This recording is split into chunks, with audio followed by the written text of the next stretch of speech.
She had $23, no home, and 8 hours to die in the snow. But instead of saving herself, this 17-year-old girl chose to save a stranger. And that single choice changed every life involved forever. There are moments in life when everything changes. When the path splits in two, and the choice you make defines not just your future, but who you are at your very core. For Amara Lewis, that moment came on a December night so cold. The air itself felt like broken glass in her lungs. She was 17 years old. She had $30 in her pocket, money she'd earned holding a cardboard sign at a busy intersection for 3 days. She wore a thin black hoodie, jeans with holes in the knees, and sneakers held together with duct tape. And she had absolutely nowhere to go. Let me take you back to how Amara ended up on those frozen streets. 3 years earlier, when she was just 14, her mother died. Breast cancer. It came fast and brutal, leaving Amara with nothing but memories and a worn blanket her grandmother had made. The only thing she had left of the people who loved her. Her father had never been in the picture. No aunts or uncles stepped forward. No grandparents were still alive. The system swallowed her whole.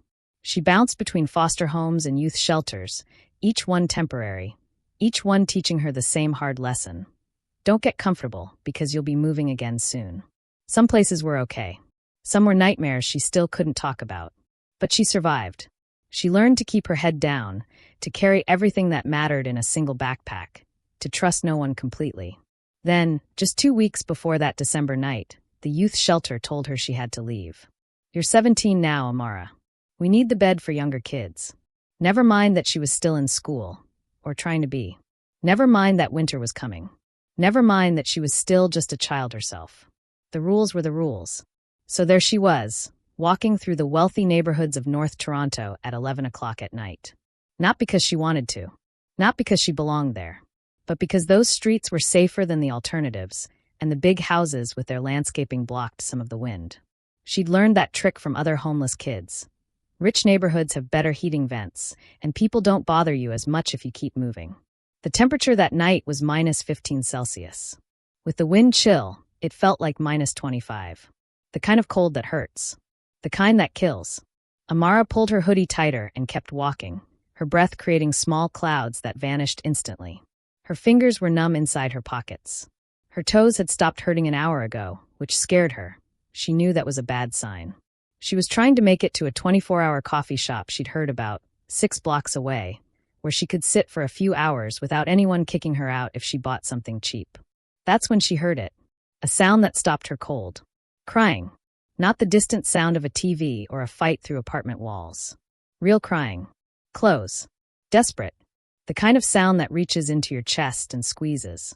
Amara's first instinct was to keep walking. She'd learned that lesson on the streets. Don't get involved. Other people's problems become your problems. And she had enough of her own. But something made her stop. Maybe it was the pitch of the crying, confused, frightened, like a lost child. Maybe it was because she knew exactly what it felt like to be alone and scared.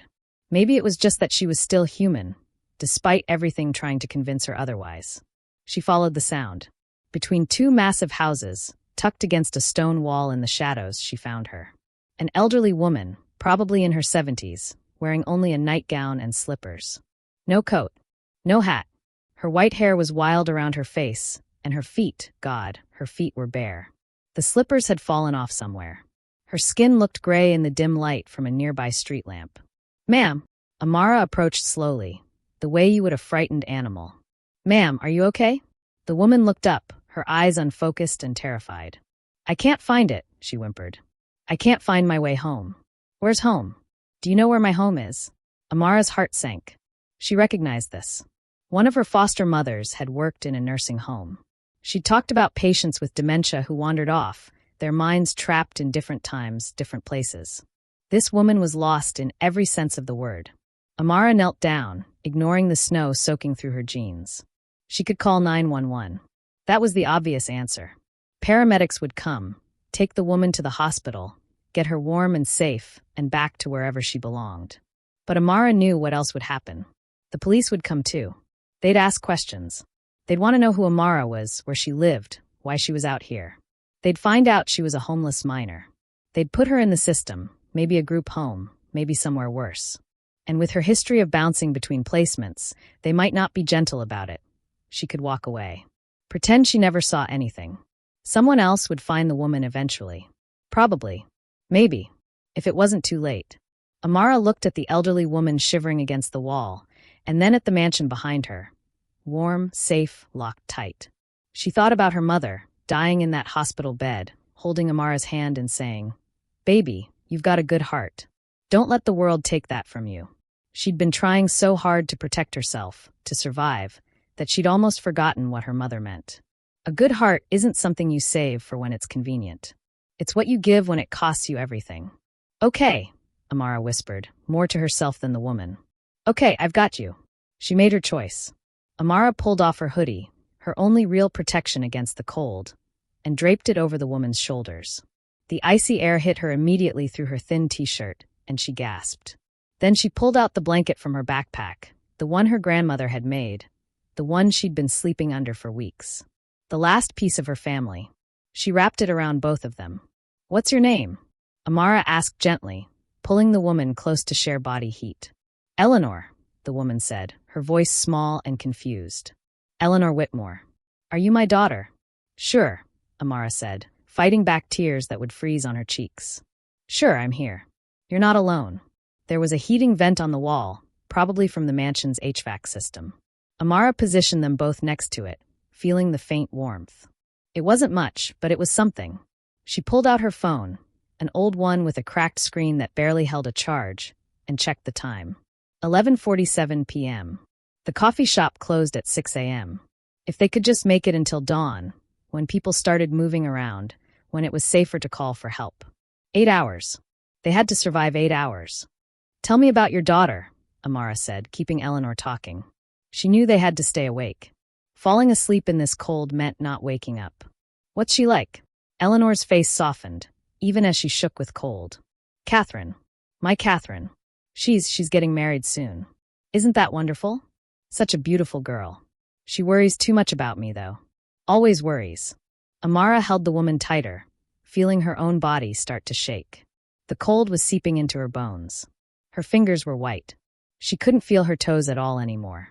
But she kept talking, kept Eleanor talking, even as the hours crawled by with agonizing slowness. They talked about Catherine's wedding. About Eleanor's late husband, a man named Robert who loved roses. About Amara's mother, because Eleanor asked and Amara found herself telling the truth. About dreams and regrets, and the strange way time works when you're not sure you'll see tomorrow. Somewhere around 3 a.m., Amara started to fade. The cold wasn't hurting anymore. She felt almost warm, actually, which some distant part of her brain recognized as very bad. Her thoughts were getting fuzzy. Eleanor had stopped talking, her breathing shallow and slow. "No," Amara said out loud, forcing her eyes open. "No, we're not done yet. Eleanor, stay with me. Tell me about the roses. Tell me about Robert's roses." She pinched her own arm hard enough to hurt, trying to stay alert. She sang songs, badly, off-key, every random song she could remember from the radio. She recited the multiplication tables. She counted backwards from 1,000. Anything to keep her brain working, to keep Eleanor's brain working. The sky started to lighten around 5:30 a.m. Gray dawn creeping across the horizon. Amara had never been so happy to see daylight. Except she couldn't really see it anymore. Her vision was blurry. Everything hurt and didn't hurt at the same time. She heard voices. Shouting. Running footsteps. "Mom! Emma! Oh my God! Someone call 911. Hands on her shoulders, pulling the blanket tighter. A woman's face, middle-aged, mascara running down her cheeks. "You're okay, you're both okay. Help is coming, just hold on." Amara tried to speak, but her mouth wouldn't work right. She tried to let go of Eleanor, but her arms were frozen in place, locked around the elderly woman she'd been protecting all night. The last thing she remembered before everything went black was thinking, "I did it. I kept her alive. Mom would be proud." Then the world disappeared, and Amara Lewis fell into darkness, not knowing if she'd ever wake up again. Amara woke up 3 days later in a hospital bed, and the first thing she felt was pain. Not the numb, distant cold of hypothermia, but real, burning, alive pain. Her fingers throbbed. Her toes screamed. Her chest ached with every breath. And somehow, that pain was the most beautiful thing she'd ever experienced. Because pain meant she was still here. A nurse noticed her eyes opening and rushed over, pressing a button. "Welcome back, sweetheart." You gave us quite a scare." Her voice was gentle, but Amara could see the concern in her eyes. "Try not to move too much. You've got some frostbite, and we need to keep you warm and stable." "Eleanor," Amara croaked, her throat raw. "The woman, is she?" The nurse smiled, and it was like sunshine breaking through clouds. "She's alive. She's going to be okay, thanks to you. Now rest. You have visitors who've been waiting to see you." Visitors? Amara didn't have visitors. She didn't have anyone. But an hour later, after the doctors had checked her over and given her something for the pain, a woman walked into her room. The same woman from that morning, the one with mascara running down her face. Except now she was composed, dressed in an expensive coat, her hair pulled back. But her eyes were red from crying. "Amara," she said softly, approaching the bed like she was afraid of scaring her away. "My name is Catherine Whitmore. Eleanor is my mother." Amara didn't know what to say. She just nodded, suddenly very aware of how she must look, bruised, frostbitten, a homeless kid in a hospital gown. Catherine sat down in the chair beside the bed, and when she spoke again, her voice broke. "The doctors told me what you did. They said you gave my mother your jacket, your blanket, that you held her all night in -25-degree weather, that you kept her talking, kept her alive." Tears spilled down her cheeks. "They said you nearly died doing it. Is she really okay?" Amara asked, because that was all that mattered. "She's in another wing, recovering. Some frostbite on her toes, mild hypothermia, but she's stable. She's confused. The dementia makes it hard for her to remember what happened. But she's alive." Catherine wiped her eyes. "The doctor said if you hadn't found her when you did, if you hadn't kept her warm, she wouldn't have made it another hour." Amara looked down at her bandaged hands. "I'm glad she's okay." "Glad?" Catherine let out a sound that was half laugh, half sob. "Amara, you saved her life. You sacrificed everything, your safety, your warmth, nearly your own life, for a complete stranger. The police told me that you don't have anywhere to go, that you've been on the streets." Shame burned through Amara, hotter than the frostbite. "I'm sorry. I know I shouldn't have been in your neighborhood. I was just trying to stay warm." "Stop." Catherine reached out and gently took Amara's bandaged hand. "You have nothing to apologize for." "Nothing. I'm the one who should be apologizing. My mother wandered away from her care facility that night. There was a new overnight attendant who didn't know Mom's tricks, didn't know she could unlock doors. I got the call at midnight that she was missing, and I've been searching ever since, terrified I'd find her too late." Her voice dropped to a whisper. "You gave everything to save her. A 17-year-old girl with nothing gave everything to save my mother. How do I even begin to thank you for that?" Amara didn't have an answer. She'd never thought about being thanked. She'd just done what felt right. Over the next week, as Amara recovered in the hospital, Catherine visited every day. Sometimes she brought her husband Marcus, a quiet man with kind eyes who worked as a lawyer. Sometimes she brought their teenage son, James, who was awkward and sweet and tried to make Amara laugh with bad jokes. And twice she brought Eleanor. The first time Eleanor visited, she didn't remember Amara. The dementia had stolen most of that night from her mind. But she held Amara's hand and said, "You have such a lovely face, dear. Has anyone told you that?" And something in her eyes, some flicker of recognition buried deep, made Amara think that maybe somewhere inside, Eleanor knew. Eleanor remembered. The second time, Eleanor brought cookies she'd made with the nurses at her care facility. They were lopsided and overbaked, and Amara cried while eating them because it had been so long since anyone had made her anything. On the 8th day, Catherine came alone. She sat down with the careful posture of someone about to say something important, and Amara braced herself. This was it, the goodbye, the thank you, the return to reality. The social workers had already been by, talking about placements, about getting her back into the system. "Amara," Catherine began, "my family and I have been talking. A lot. About what you did, about who you are, about everything you've been through." She paused, choosing her words carefully. "What happened to you? Losing your mother, ending up alone, having nowhere to go, that's not right. No child should have to face that. And what you did for my mother, that kind of courage, that kind of heart, it's rare." Amara's chest tightened. "Thank you for saying that. I'm not done." Catherine leaned forward. "We want you to come live with us. Not as a charity case or a temporary thing. As part of our family. We have a guest room that could be yours. We can help you get back into school properly. We can." She stopped, emotion catching in her throat. "We'd be honored if you'd let us be there for you. The way you were there for my mother when it mattered most." The words didn't make sense at first. Amara's brain couldn't process them. People didn't do things like this. Wealthy families didn't just invite homeless teenagers into their homes. This didn't happen in real life. "I don't understand," Amara whispered. "Why would you do that?" Catherine's eyes filled with tears again. "Because you saw my mother as a person worth saving. You didn't see a problem or a burden or someone else's responsibility. You saw a human being who needed help, and you gave everything to help her, even though it cost you everything." She squeezed Amara's hand gently. "That's the kind of person we want in our family. The kind of person we want our son to learn from. The kind of person who makes the world better just by being in it." Amara started crying then, deep, body-shaking sobs that she'd been holding back for 3 years. Since her mother died. Since the world became a cold, hard place where nobody cared. She cried for every night she'd spent scared and alone. For every time she'd been turned away or ignored or treated like she was invisible. For every moment she'd wondered if anyone would even notice if she disappeared. Catherine held her through it all, this woman who'd been a stranger a week ago, whispering, "You're not alone anymore. You're not alone." Moving into the Whitmore house felt like stepping into a different universe. Amara had a room with an actual door that locked from the inside. A small thing that meant everything to someone who'd spent years in shelters. She had a bed with clean sheets, a desk, a bookshelf. Catherine took her shopping for clothes, and Amara cried in the dressing room because she'd never had anything that actually fit, anything that was truly hers. It wasn't easy. There were nights Amara woke up panicking, convinced it was all a dream, that she'd wake up back on the streets. There were times she hoarded food in her room, unable to believe there would always be more. There were moments she pulled away from hugs because touch had meant danger for so long. She'd forgotten it could mean love. But the Whitmores were patient.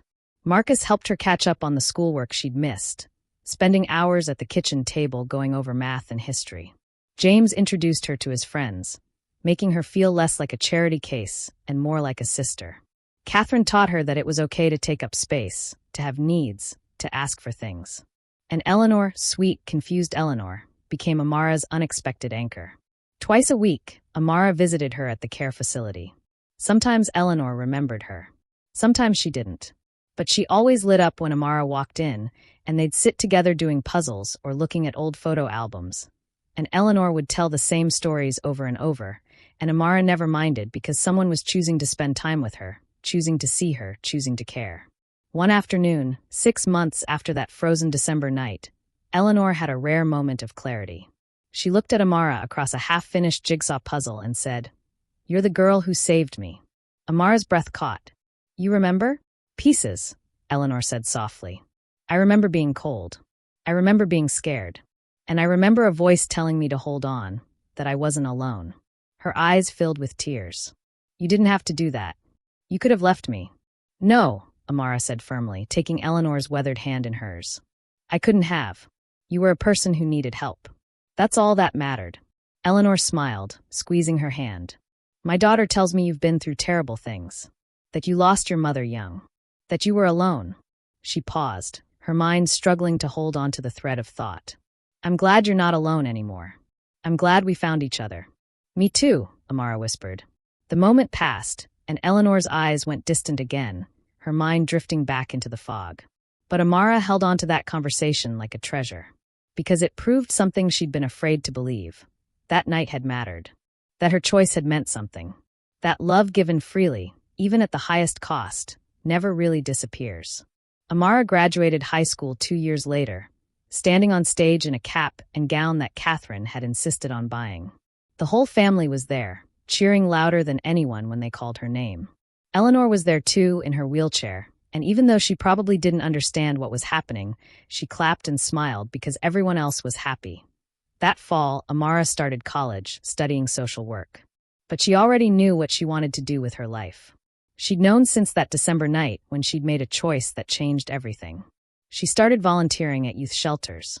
Then she began speaking at schools and community centers, telling her story. Not for pity, but to shine a light on the thousands of kids who were still out there, still invisible, still fighting to survive. She lobbied the city council to extend the age limit for youth shelters. She raised money to create emergency warming centers for homeless teenagers. She mentored kids who were aging out of foster care, giving them the guidance she never had. And slowly, impossibly, things began to change. New programs started. Policies shifted. Lives were saved. Not because Amara was special or heroic, but because she refused to let anyone else feel as alone as she once had. 5 years after that frozen night, Amara stood at a podium in front of the Toronto City Council, testifying about a new bill to protect homeless youth. Catherine and Marcus were in the audience. James was there, home from university. And in the front row, in her wheelchair with a care nurse beside her, sat Eleanor Whitmore, wearing the blanket Amara had wrapped around them both that night, the one Catherine had saved and carefully preserved. Amara looked at Eleanor, and even though the elderly woman's eyes were confused, Amara felt a swell of love so powerful it nearly knocked her over. Because this woman, this stranger she'd found crying in the snow, had given her something more valuable than shelter or safety or even family. Eleanor had given her a reason to believe that one person's kindness could change the world. 5 years ago, Amara began, her voice steady and strong, I made a choice on the coldest night of my life. I chose to help someone when it would have been easier to walk away. I chose to see a person instead of a problem. And that choice saved 2 lives, hers and mine. She looked around the room at the politicians and advocates and social workers, all of them waiting to hear what came next. There are thousands of kids out there right now facing the same impossible choices I faced. Freezing on the streets. Aging out of shelters with nowhere to go. Becoming invisible. And every single one of them deserves what I found. Not just shelter, but a chance. A future. Someone who sees them. Her voice grew stronger. We have the power to change this. We have the resources. The only question is whether we have the courage to choose love over convenience. To choose action over apathy. To choose to see the people we've learned to ignore. The room was silent. Then Catherine started clapping. Then Marcus. Then James. Then Eleanor, in her confused but joyful way, clapping along because everyone else was. And then the whole room erupted in applause. The bill passed. The programs expanded. And Amara kept going, kept fighting, kept choosing love even when it was hard. Even when it cost her. Even when it would have been easier to stop. Because that's what her mother taught her. That's what Eleanor showed her. That's what she learned on a December night when she was 17 and had nothing left to give except herself. And discovered that sometimes that's exactly enough. Years later, when people asked Amara why she dedicated her life to helping others, she always told them the same thing. Someone once told me I had a good heart and not to let the world take that from me. I almost lost it. I almost became so focused on surviving that I forgot how to live. But then I met a woman named Eleanor who needed help, and helping her saved me. She'd smile then, that soft smile that held oceans of memory and love. One act of kindness doesn't just save one life. It ripples outward, touching everyone it reaches. Eleanor's daughter gave me a family. I used that gift to help other kids find hope. Those kids will grow up and help others. On and on and on. That's how we change the world. Not with grand gestures, but with the choice to see each other. To care for each other. To wrap each other in whatever warmth we have left, even if it's just a worn blanket and a promise that we're not alone.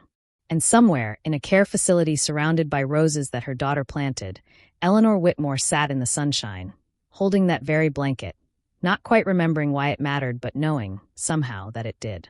That on the coldest night, in the darkest moment, love had won. Love had survived. And love had multiplied. Because that's what love does when you give it away. It comes back 1,000-fold, warming not just 2 people huddled against a wall, but generations yet to come. All because one girl with nothing chose to give everything, and discovered that everything was exactly what she'd receive in return. Amara Lewis's story reminds us that heroism isn't about having power or resources. It's about having the courage to care when caring costs us everything. It's about choosing to see the humanity in strangers. It's about wrapping someone in warmth even when you're freezing yourself. Because in the end, we're not measured by what we kept, but by what we gave away.